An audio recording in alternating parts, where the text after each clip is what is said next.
外币投资来讲的话，除非你是金额非常庞大，或者是像法人啊有一些实际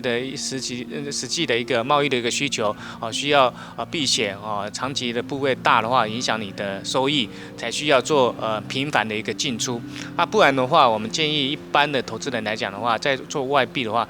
是采取所谓的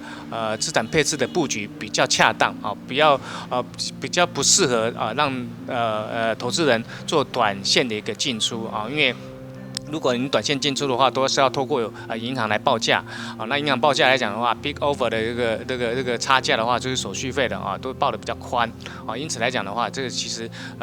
一进一出的一个手续成本是不便宜的所以整体上来讲的话，说你做外币投资的话，应该要采取比较长期的策略来布局，而不适宜短线的一个进出。更何况汇价的话，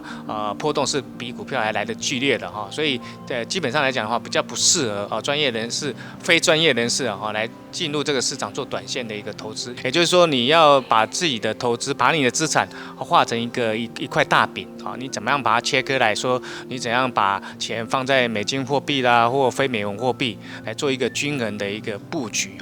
那我们常在讲就是说，如果你把美金跟非美货币如果各占一半的话，就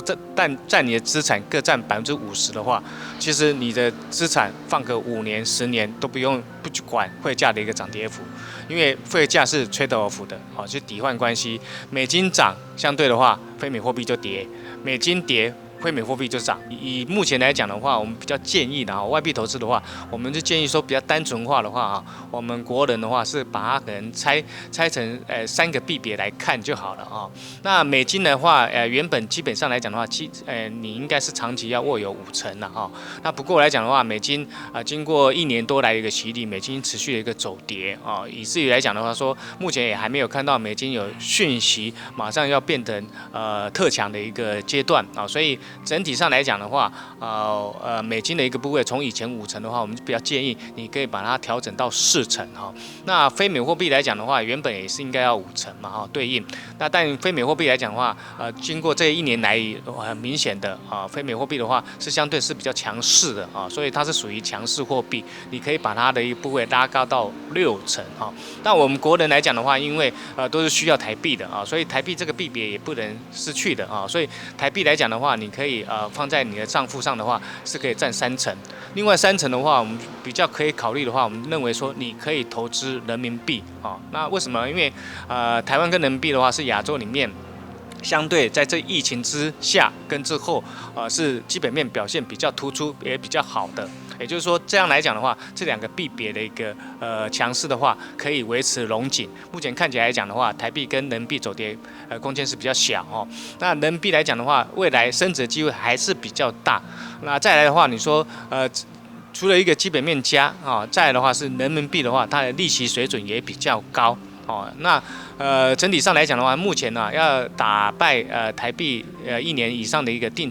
期存款的一个利息的话，币别不多。甚至美金都还比我们台币来的低那我们1年定存大概顶多0.8而已但不过现在比较能打败定存的一个货币的话，那就是人民币跟南非币了那个人民币的话，大概有1.4、1.5的水准那南非币大概3%以上。不过南非币的话，因为波动太大我们比较不建议一般不懂南非币的一个币别的话，因为它的波动大有可能瞬时造成汇价损失的机会也很大所以我们比较建议的话，非美货币你可以把它考虑的话，就是30%是台币，30%是人民币用这样的一个资产配置的一个角度来讲的话，应该比较适合一般投资人作为外币投资的一个范畴。